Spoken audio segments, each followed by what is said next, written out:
As a former career law enforcement officer and law enforcement educator, Larry focuses on the use of tried and true law enforcement investigative techniques in conducting paranormal investigations. Despite his experience and training, Larry also keeps an open mind to discussions on topics that deal with evidence that are not quite as physical in nature. Paranormal Stakeout guests are professionals in the field of the paranormal and parapsychology, conducting the investigations and research needed to further the cause of paranormal study.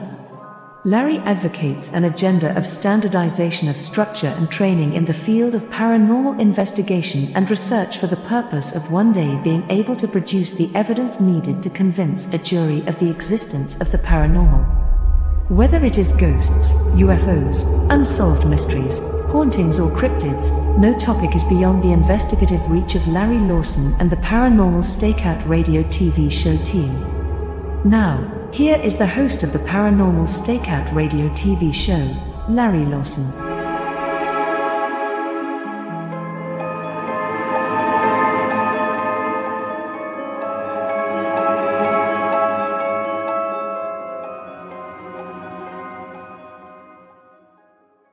Hello, everyone, and welcome back to Paranormal Stakeout. I'm your host, Larry Lawson, coming to you from the headquarters of the Florida Bureau of Paranormal Investigation and Indian River Hauntings in beautiful Vero Beach, Florida, where it may be wintertime everywhere else, but at least we can still wear shorts and no jackets here most of the time. I know our friends up north always get mad at me for that, but I got to get that dig in there. But anyway, folks, welcome back to the show. Got a great show for you tonight. I have tonight, the preeminent expert on the paranormal in Gettysburg, the Dean of Ghosts, I call him, Mark Nesbitt. Mark was a National Park Service ranger and historian for many, many years at Gettysburg, and he started searching, and writing about the ghosts of Gettysburg. He had a unique inside view as to what it was like on the battlefields. He spent a lot of time teaching folks about the battle and the history behind it. He went on to write his popular Ghosts of Gettysburg series. He's authored over 20 books spanning several genres, including the paranormal, history, and true crime. He's been seen on the History Channel, A&E, the Discovery Channel, the Travel Channel, Unsolved Mysteries, and of course, Coast to Coast over the years. He's also created the very successful Ghosts of Gettysburg Candlelight walking tours. So tonight I'd like to welcome the Dean of Ghosts of Gettysburg, Mr. Mark Nesbitt. Mark, welcome to the show. Hi, Larry. Thank you. It's really good to have you back on the show and chatting to you about one of my personal favorite places in the whole world, history-wise, and that's Gettysburg, a place of great sadness, but of great history also. So welcome. Many of the folks that are watching tonight, I'm sure, are aware of you. They've read your books. Maybe you've taken your tours. But for those that may be under a rock somewhere or been sleeping for the last 20 years that don't know you, tell us a little bit about yourself and your background. Okay, well, as far as Gettysburg is concerned, it's been part of my life from the time I was about 8 years old. My parents took me to Gettysburg when I was a very young child, and I had weird feelings there even back then. It was a place that really struck me as kind of unusual. And then I got a chance to work there for the Park Service when I was just before this senior year in college, and lucked out. I would have done anything, to be in Gettysburg for a while. And it turned out that the National Park Service was looking for rangers that particular summer. And so I got an opportunity to work there that first summer, learned the ropes, and then eventually stayed on with them for a number of years. Got into the law enforcement end of it for a little while, and then kind of left and decided I wanted to be a freelance writer. I wanted to be a writer. Left a real good job to be a freelance writer, which is in the long run, it was fine. But looking back, the first couple of years after that, it was pretty stupid. But it all worked out fine. I had some contracts with the National Park Service, and then ended up doing some research for historical artists that were doing Civil War themes. And then started writing my own books after that. That have been very, very, very successful. Now, while you were a ranger, you also became a licensed battlefield guide. Aren't all rangers experts in taking folks, interpretive rangers anyway, being, taking folks on the battlefield, or is that a special rank or whatever? Well, the licensed battlefield guide, we were self-employed, and Oh, so okay. the only connection with the National Park Service is that the Park Service licenses the guides. So I had to Ah, take a special test, as they do now, and mhm. um, and demonstrate that I could take someone on a tour. But it was a little bit easier for me because I'd already done that for several years, 6 or 7 years. Giving talks to thousands of visitors, tourists, Mm, at the various sites. So I had the history down pretty well, and the ability to present the history. When you're talking in front of 30 or 40 people 4 times a day, and you do it for several years, you, you immediately know when you've struck a responsive chord and when you've fallen flat. So ah, that's where I got my ability to give tours and things like that. So, but I was a licensed battlefield guide for really just a year before I mhm. went into business for myself. Gotcha, gotcha. How big is the park? I mean, just to give folks an idea of the breadth of this. I forgot how many acres it is, but the from the Peace Light to the Little Round Top is about 6 miles, and from side to side, east to west, it's about 2 or 3 miles. If you include some of the outlying battle areas, you're talking you're talking dozens of miles out of Gettysburg.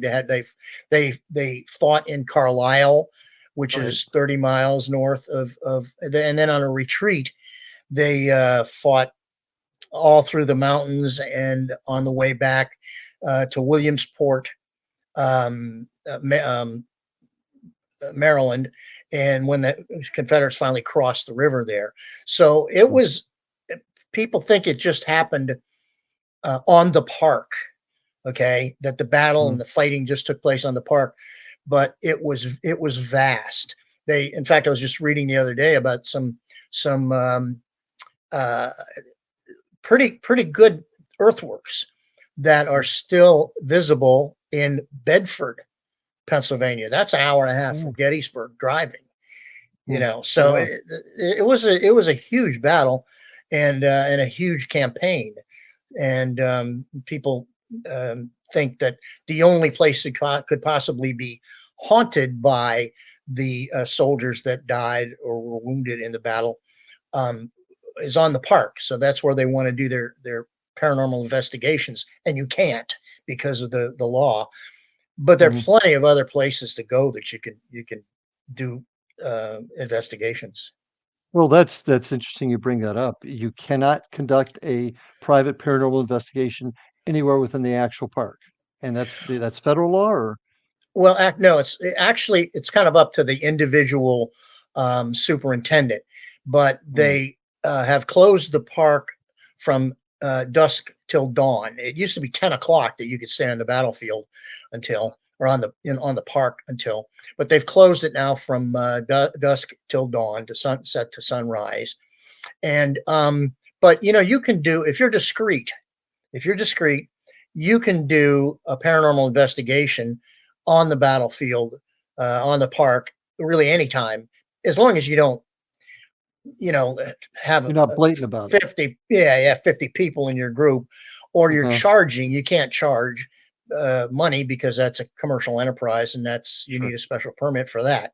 So, but but people get confused about the park and the battlefield because the town was a battlefield. Yes, it was. The Yes. college campus was a battlefield. The areas that I found were kind of active paranormally were out by the old Alms House, which is out on Business 15, in the back area of a parking lot that used to be a Radio Shack. So you know the hauntings are all over Gettysburg and the environs, not just the park itself. Well, I was at the covered bridge one Mhm. time and It's had another one. quite an experience there. I would love to tell you about sometime. I think you'd get a kick out of it. Um, Sure. you've written all these books, and like I said, most folks that are aware of the hauntings in Gettysburg are aware of your books. How did you come to write those books? What was the impetus to get that down? Well, as I said, after I left the Park Service, I was doing some freelance writing, and there was a local publisher actually, and he had done a lot of books on Gettysburg in particular, on bullets and armaments and stories. And it started off that I wanted to actually do kind of a revamp of the human interest stories, and Ghosts of Gettysburg was only going to be a chapter. Now or a segment, a quarter of the book. And someone else came out and wrote a book on the human interest stories of Gettysburg. So I kind of shelved the idea. Then I approached this publisher and I said, "Would you be interested?" Years later, "Would you be interested in doing a book on the ghost stories of Gettysburg?" And he said, "Sure, go ahead and write some up. We'll see what it sounds like." And so I collected all the stories together and wrote them up. Stories that I had heard for 10 or 12 years from the time I was a park ranger there. And because we would get stories from visitors who were out on the battlefield, from older park rangers. Some of the stories in the first book I'd have to call legends because I really don't have a documentation of from whom they came. But Mm. and it took about maybe 10, 12 years to collect all those stories. And I put them together. It took a year to write the book. I did it in a kind of a unique fashion. I wrote the history of the Mhm. site because I knew it. And then I wrote the ghost stories. And the interesting part is there always seems to be some kind of a connection. You know, Mm. a ghost story, if you don't have the history behind the site, it's kind of like I like to liken it to, you're walking down the street on a dark night, and somebody jumps out of the bushes and they go boo, and you're scared for 10 seconds until you realize it's your idiot brother-in-law, making it. So, but if you know the history of, for example, Gettysburg, what happened, it really drives it home. You understand that there could be a connection. The history and the paranormal, I've preached this for years, go hand in hand. You Sure. cannot have the ghosts without the history.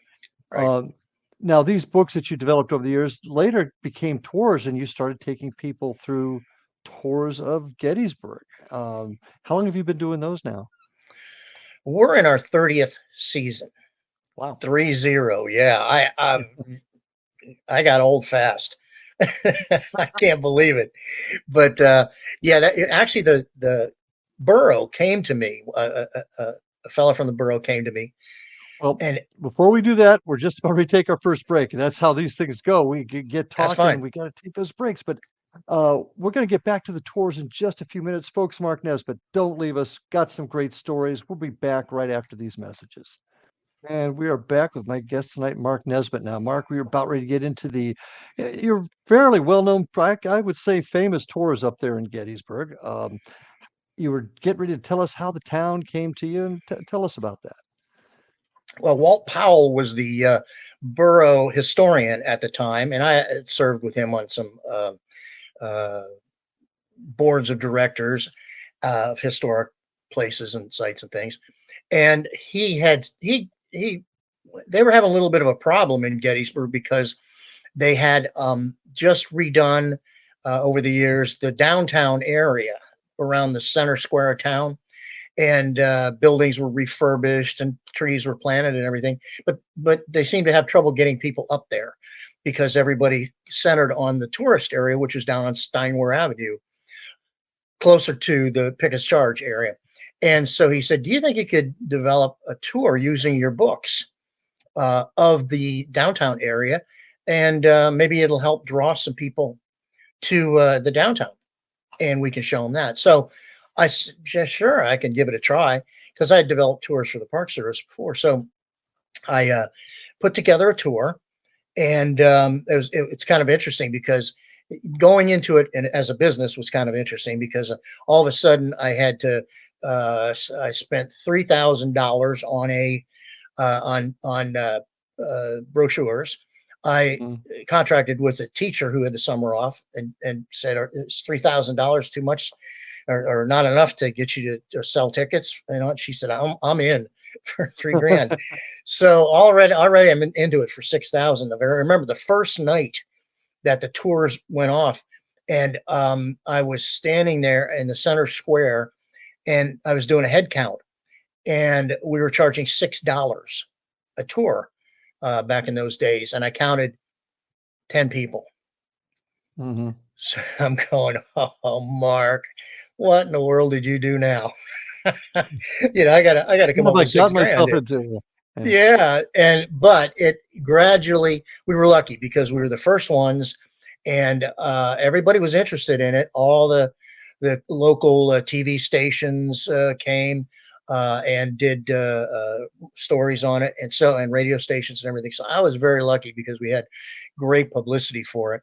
And over the years now, it's grown, and we, Well, not a whole lot you of start, business, mom and pop businesses stay open for 30 years. So yeah, and you started this before a lot of the ghost investigation, ghost hunting, if you'll excuse the term, was in vogue. So that is you got it. correct. So, what do you? How do you keep things fresh with these tours?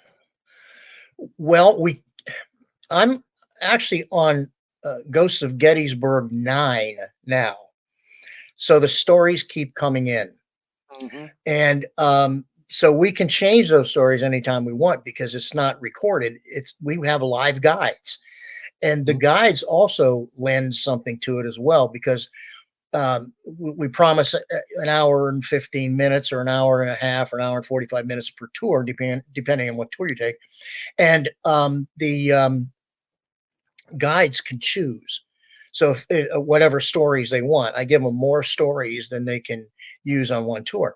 So if you take one of our tours and you have, say, Sally for a guide, if you come in next year and get Sandy for the guide, you may get a whole different tour. Some of the stories, some of the classics will be the same classic stories, but you will probably get a different tour depending on the guide because they all have their favorite stories and they'll tell them. And a different take on things. Yeah, I get that. So let's, as these tours go on, I do tours myself, so I get how this works. As far as the guests, have do your guests often experience things, and what do they?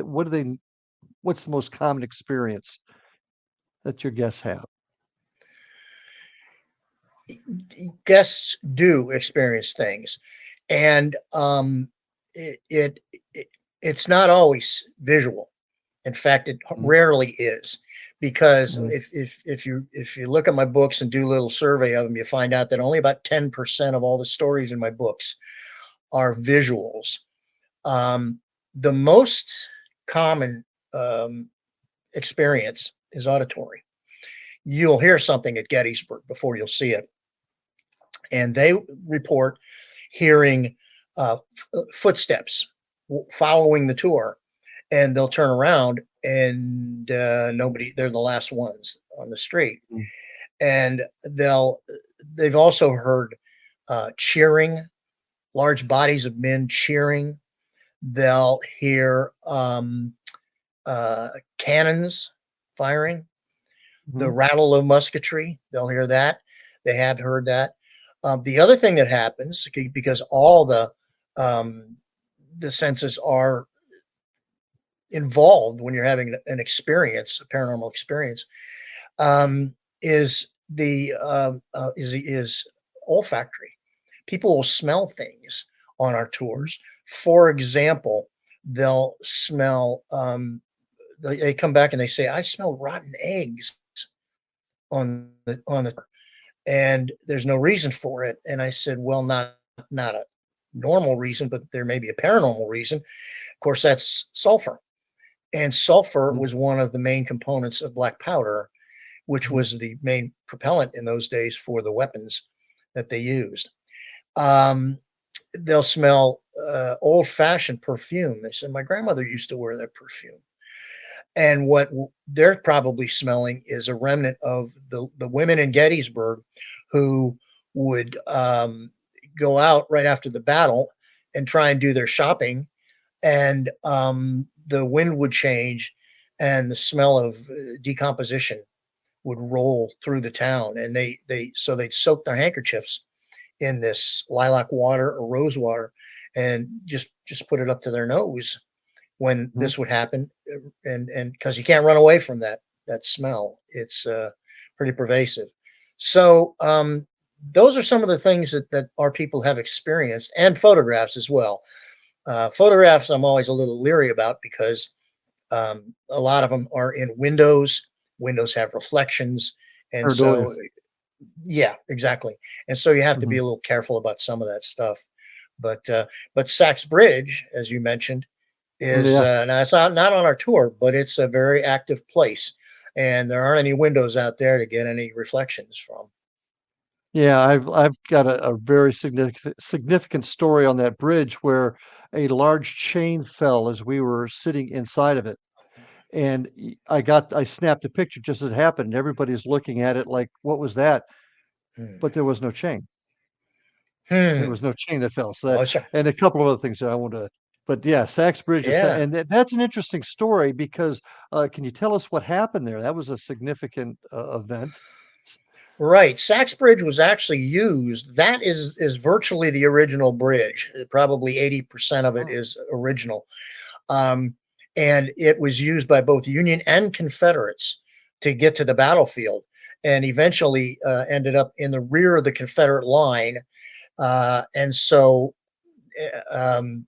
that whole area became a vast hospital for the Confederates. And whenever you have a hospital, you have, of course, amputations. You have a lot of pain, a lot of emotion. Am I going to make it home? You're thinking mhm, about your wife or your kids, and then whenever you have a hospital, you also have death, and so there are a lot of burials. There were a lot of burials out there, and we know that when the Confederate Army left, they left in a hurry, and some of the burials were not taken care of. And so, if there are any, there are several places out at Gettysburg that there are probably still some Confederates buried there because there are a bunch missing. Uh, mm. Greg Coco, who wrote a book on that, estimated that there were anywhere from 800 to 1,200 Confederates that were unaccounted for, which means they could still be buried out on the battlefield. Dear Lord, and if memory serves, Gettysburg was the largest loss of American life of any battle, any battle that we've had, because both sides were Americans. Correct. 51,000 casualties is what we used to say back in the day when I worked for the National Park Service, which is Yankee Stadium holds 52,000 Mm, fans. So anytime it's on TV, you just look around at that stadium, and that's how many people were in Gettysburg, just the wounded and dead mhm, after the battle. What most significant spot I've got 2 questions here. The most significant spot for activity on your tours, and then the most significant spot that you personally know of for paranormal activity. On our tours, there's a lot that goes on. We have a tour that goes to the Carlisle Street and Gettysburg College campus, and there's a Mm, lot that goes on that campus. Um, why? I don't know.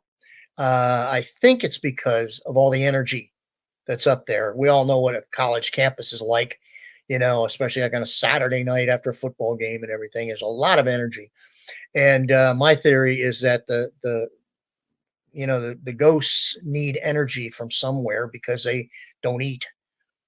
We get our energy from our breakfast and lunch and dinner. They can't do that.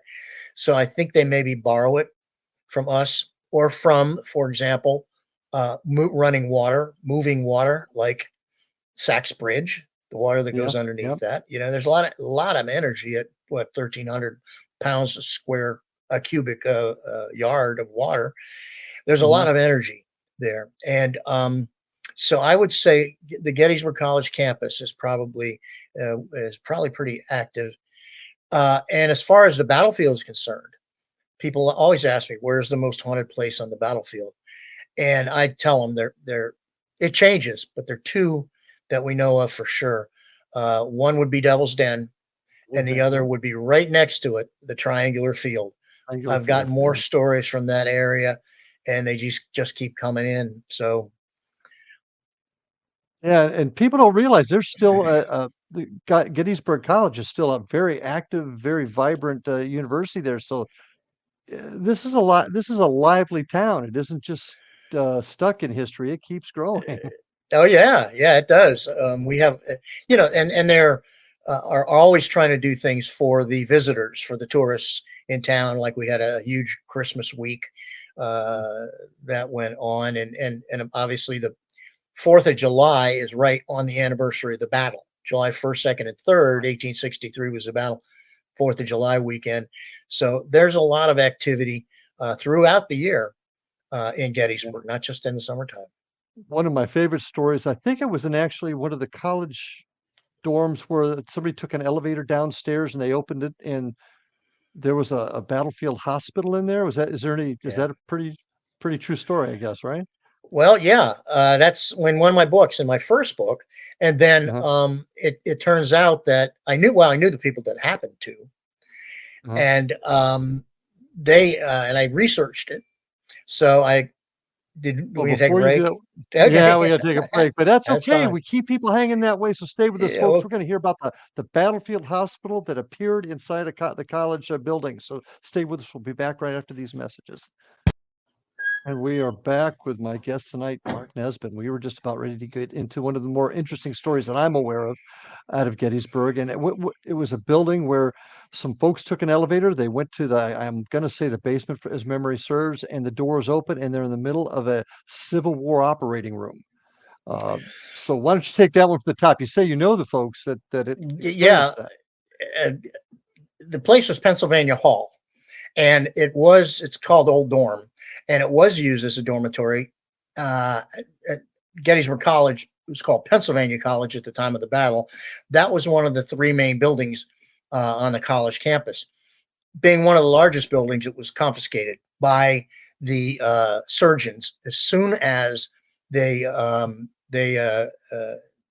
got into town, because they knew they were going to need a great big area to operate on people. And sure enough, it filled up with wounded soldiers. Um, Mostly the lower floors were the operating rooms, upper floors were for recovery.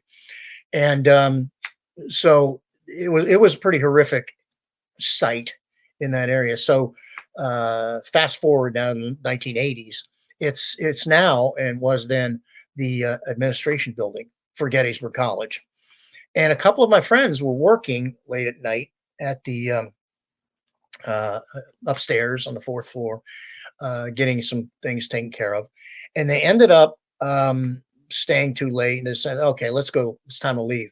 So 11 o'clock, they got on the elevator. Elevator descended, and just as you said, the doors it went past the first floor where the exits are, went into the basement. Doors opened to a horrible sight of a hospital scene, with wounded soldiers all around the corners.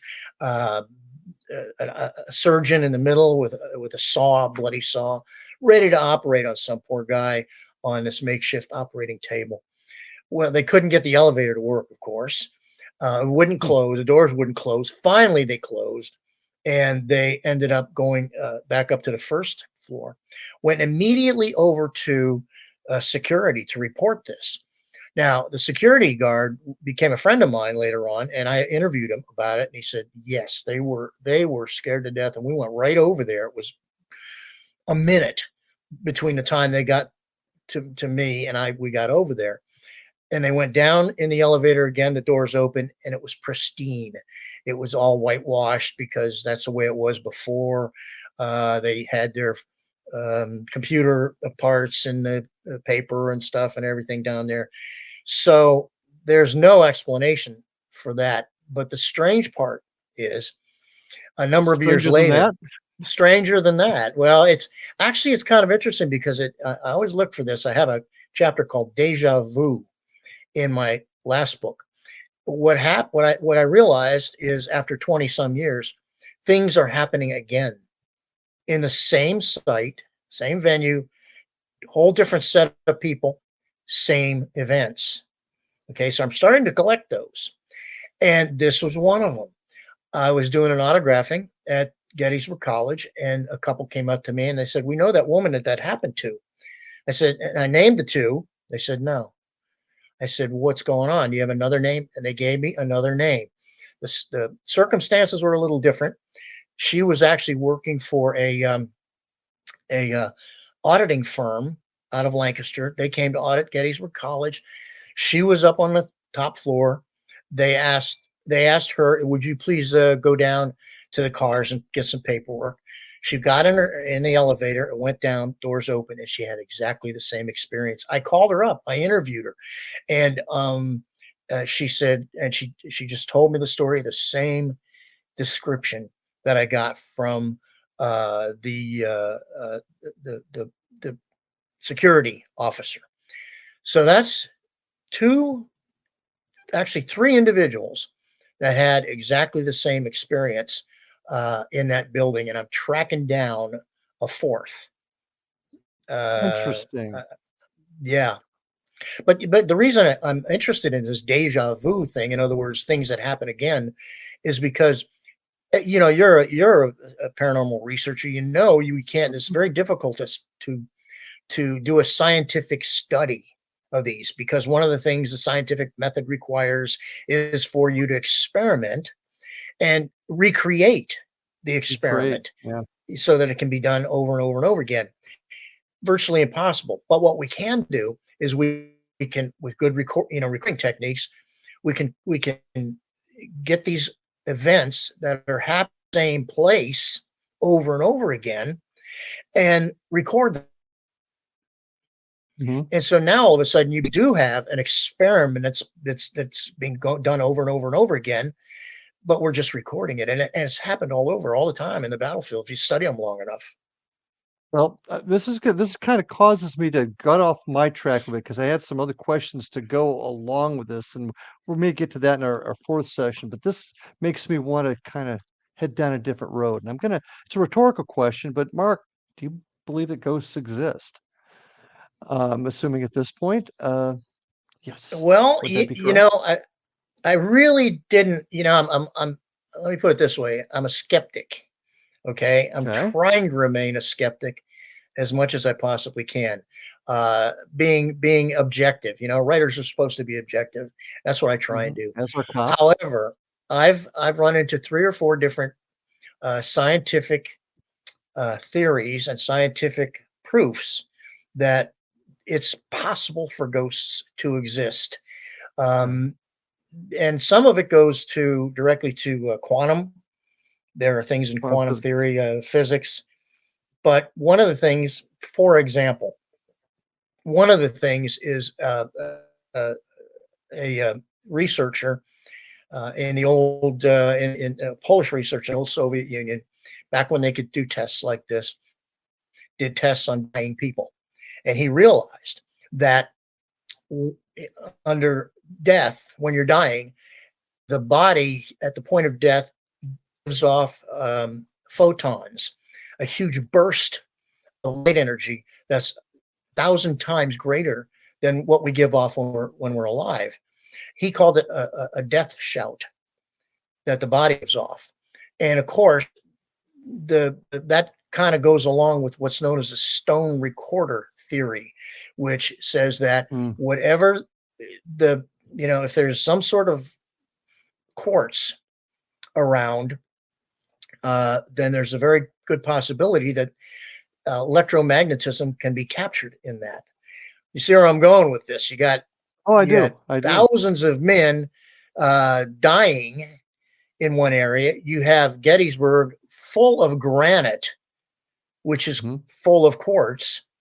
And you may have the reason why we get residual hauntings. In other words, like a recorder that plays over and over and Right. over again. The question is, what is it that sets it off? What releases? What button do you push? To, like on your Mhm. computer, to get that information back that's been recorded in the courts around Gettysburg. So those are just a couple things that have convinced me that there's something going on. That we And cannot Gettysburg explain. is, Well, yeah, yeah, and that you kinda hit the second part of my question. What do you think it is? Your opinion, and correct me if I have this wrong, is that it's more of an energy that has been captured and is somehow released at certain times. But if that's the case, what about folks that have actually interacted supposedly with folks they thought were reenactors right. Well, that first of actually all, they had. yeah. Well, first of all, everything has to be energy. Okay. Matter is energy, it's frozen energy, according to Einstein. So, in order for it to be in this world, it has to be some kind of energy. The interactive hauntings, okay, where I guess they're the scariest because you actually, um, they're intelligent hauntings. They actually acknowledge you, the living. Mhm, The dead mhm. acknowledge the living. That can either talk to you or look at you or Intelligent haunts, we call it, yeah, or intelligent haunting. sentient, yeah. Right. Um, what causes that? That might be something a little more on the quantum side. I think that there are also um, parallel universes a possibility. Ok. Mhm, There's a great physicist at Harvard, Lisa Randall is her name, and she has this theory about uh, parallel worlds, and they're actually like parallel things that are living right next to each other, that are existing right next to each other. She calls them brains, branes, brains, like membranes. mhm. I'm thinking that maybe they're kind of like rubber and malleable, and every once in a while they cross. And when they cross, that's when you can see into the other one.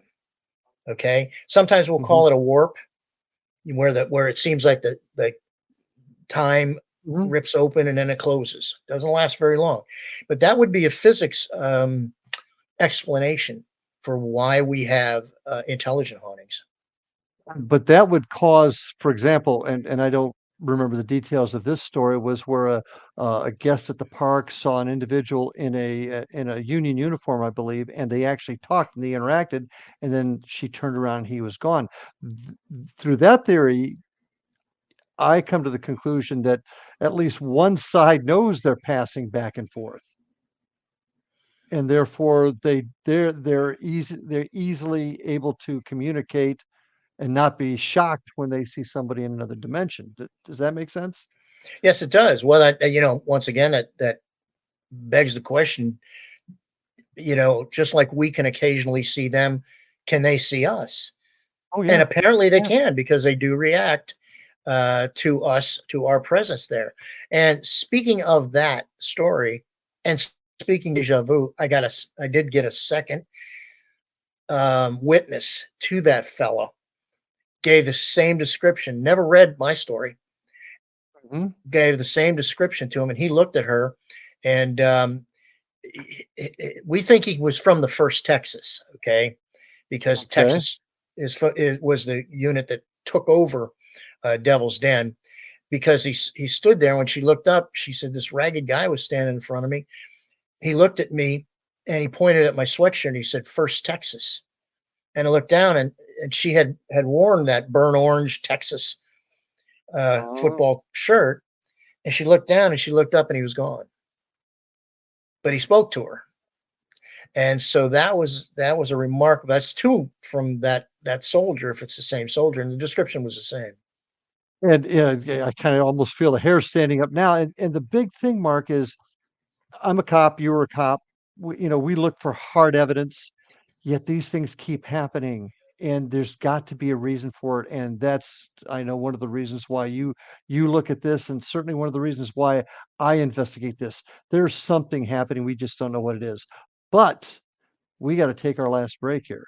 So when we get back, I want to talk to you a little bit about your favorite spots, the spots that you find the most active, and your most harrowing experience. So, folks, stay with us. We'll be back right after these messages with Mark Nesbitt. And we are back with Mark Nesbitt. Fascinating stories, and as always, we never seem to have enough time to cover this. But I do want to mention, folks, that if you want to learn more about my organization, the Florida Bureau of Paranormal Investigation and Indian River Hauntings, you can check out our websites at paranormalfbi.com or indianriverhauntings.com. If you want to see some of the work that we've done, investigations and the like, you can check us out on YouTube that's the symbol for at Indian River Hauntings 2341. Now, if you have some questions, things you'd like to bring up, thoughts on the show, email me at ghostguy@paranormalstakeout.org. You can see all my past shows on paranormalstakeout.org. Uh, Check us out. Also, I'd be remiss if I didn't say there's other great programming right here on the X Zone broadcast network. So check out xzbn.net to see all the great shows also on the net. And Mark, what's in the future for you? Any books, new books coming out? Yeah, Larry, I'm getting ready to get Ghosts of Gettysburg 9 out probably this spring. I'm just finishing that up.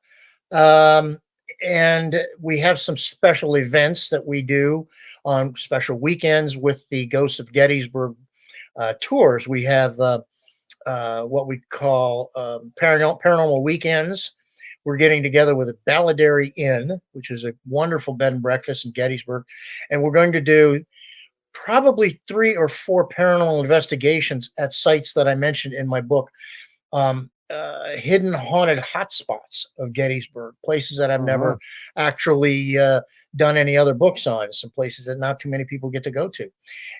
One of them is at the Balladary Inn. Apparently, there are some Confederate soldiers that were buried under what is now the tennis courts out there, and we're going to, in using various methods, try and find out if they really are, and try. I think I was playing a little bit with your audio here, my friend. We got you cut Oh, off a little bit there. If you could repeat that, the ghosts kind of got into our system there. that happens. It happens a lot on these. Yeah, it's a we're doing a paranormal weekend at the Mhm, Balladary Inn, and we're going to be doing it, trying to find some sites that are in my book, Hidden Haunted Hotspots of Gettysburg. mhm. That's the most recent book that I've come out with. So it should be interesting. Yeah, well, I look forward to. I may have to take the team up there for a visit to Gettysburg. It's been a Sure. couple years since I've been up there. It's I got to ask you this question before I start asking about favorite spots and whatnot. Little Round Top, where the hook was, where the 20th Maine, Joshua Chamberlain. I know that history is kind of maybe exaggerated what happened there a tad bit, but still a place of honor, and probably saved the Union flank the way with what Joshua Chamberlain did. Anything there? Have you ever experienced anything on Little Round Top? I'm just out of curiosity. Um, Other than when I was on patrol at night, Mhm. the quote willies. We all know what those are, right? When you're driving along and all of a sudden you want to stop and get out of the car and stretch your legs, and all of a sudden you say, "Nah, Yeah, maybe time to next go. time around the Yeah, yeah. battlefield. Yeah, I'll go the next time." And but no, that is a very in terms of activity. I don't recall a whole lot, although there should be more because there are a lot of people there to witness it. I mean, it's one of the most popular Mhm, places on the battlefield. It has been mhm. closed down for the last year and a half because Really? they're redoing. It, as they like to say in the Park Service, it was just loved too much by the people. They just went Right. walked all over it, and Mhm. so they had to redo some pathways and stuff. But it should be open, I guess, sometime this summer. Okay, great. Now you've mentioned, of course, Devil's Den and the Triangular Field as spots where many, many things have occurred. But what is Mark Nesbitt's favorite spot? If you wanted to go find, you wanted to experience whatever that other side is, whether it's residual, whether it's intelligent, dimensions crossing, where would you go? Well, actually, you named one of them as a triangular field. I Mm. personally have had more experiences in the triangular field. Everything from getting my very first EVP out there. I wrote a book called 35 Days to Gettysburg. It was about a Confederate soldier and a Union soldier. I used their diaries to set them up day by day through the entire Gettysburg campaign. But I also got the Confederate soldiers' roster of dead from his company in the 15th Georgia, and went out there and was asking questions using their names and got Mhm. somewhat military answers on my recorder when I played it back. Also, cameras going on the blink constantly out there.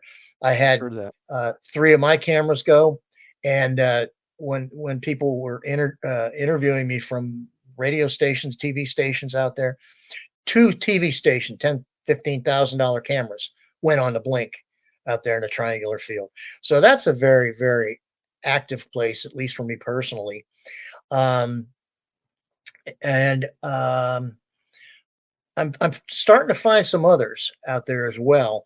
East Cavalry Battlefield, 3 miles outside of town, is kind of active out there, and it's quiet.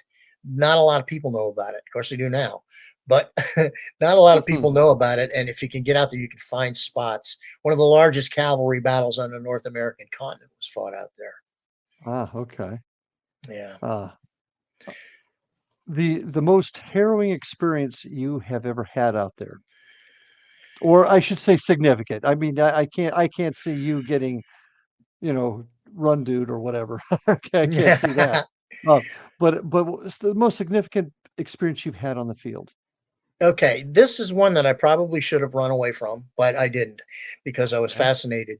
Um, I was called to the Daniel Lady Farm by the caretaker out there one day, and he said, "Mark, if you want to see a paranormal experience occurring before your very eyes, come out here to the Lady Farm."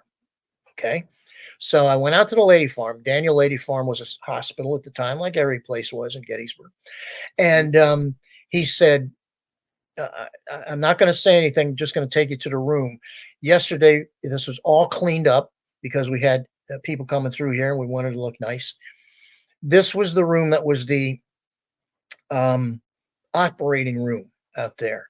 He opened the door and I walked in and I had a video camera going and he didn't say anything, but I looked down on the floor and there on the floor were streams of a rust colored liquid flowing, it seemed, towards the depression where the fireplace was. Three or Mhm. four of these things. And I said, "Did you have a pipe break?" He goes, "Nope. This just happened. It was clean yesterday. It's like this today." I said, "All right." I said, "Do you have a tissue?" He said, "Yeah." So I'm taking pictures and I dip the tissue in this liquid, not knowing what it is. And I was there for half an hour videotaping, photographing, put a yardstick down there so we could see how long they were, and they're at least 5 feet long, three or four of them.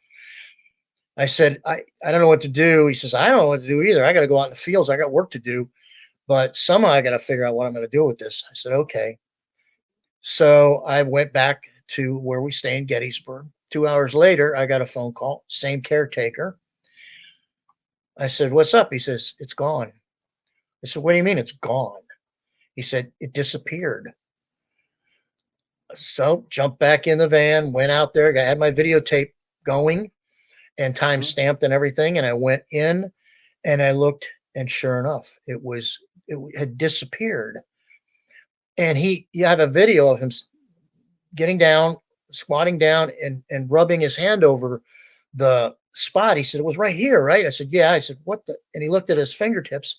They're covered with dust. I'm like, what in the heck just happened here? And Carol, my wife, was with me, and she said, I wonder if the samples are still intact. She ran out to the van and she found them. She said they're still here. Now the uh, Gettysburg Battlefield Preservation Association was pretty well connected, so we sent those samples out to a forensics lab in Pennsylvania. Mhm. 3 weeks later, the results came back. The liquid was blood. The Identified. species identified Yeah. as blood. The species was human. All that blood was human blood, and it disappeared. Now, the strange part about it is that Mrs. Lady's operating room, her living room there, has blood stains in it, in the wood from the Right. battle. There's one handprint there where a poor fellow was pushing himself up, and the blood was there for 106, still there, 167, 60 years, but that disappeared completely. So in other words, there's no way he could have cleaned it up. And you videoed it when he first called you over there. You documented it on video. You liked it Documented up it with that being thing, there. and then you documented it gone. Yeah. That's significant. Now, where is this evidence today? Is it being preserved? Is it being kept anywhere? Because I find that incredibly significant. Well, the evidence, the video evidence I have, and Right. also photographs. Some of them are in my book. I think Right. it's the second from last book. And I didn't give them all the evidence that I collected there. There were 2 tissues, Okay. and they got one, and I kept the other. So I have that in my files. So Wow. Now that is a cop and evidence collection, preservation. Wow. That's huge because how can that occur? Was there any scientific explanation to how? if it would have been rusty water, okay, we It might would have come up. Okay, maybe somewhere, yeah, pipe broke or something. No, it was blood. It was human. So, and I have no explanation. I don't know what happened there. A time warp? Did I go through a time warp there where it should have been dry and then no, because it disappeared and I have everything time stamped. So I don't know, Larry. It's well, folks, I'm here to tell you as a cop, and I've been looking for evidence all the years I've been doing paranormal investigations. This is significant. So, has anybody done anything else with it? I mean, is there any? well, I recorded. I put it in my book, and that's about the best Yeah, account that yeah. there is of it. Well, So Well, I gotta, and what really stinks is we're out of time, my friend. We're gonna have to do this again. we I can do really, it. yeah, I'll be calling on you anyway. I appreciate you being with us, Mark. Folks, stay tuned. We're gonna be getting him back on the show because we've got so much more to talk about in the future. Thank you so much for your time, Mark. Thank you for being here, folks. Thank you for joining us. I do want to mention March 25th, my book, Haunted Indian River County, is going to be released. You can now pre-order it on Amazon. So if you are interested in hearing about the ghosts here in Indian River County, go to Amazon, look up uh, Haunted Indian River County, and you can pre-order now. So I'd appreciate that. But I appreciate everybody being here. Thank you for listening. Great show. Uh, take care. Love the family. Hug those kids. And we'll see you on the other side. Have a good night, folks.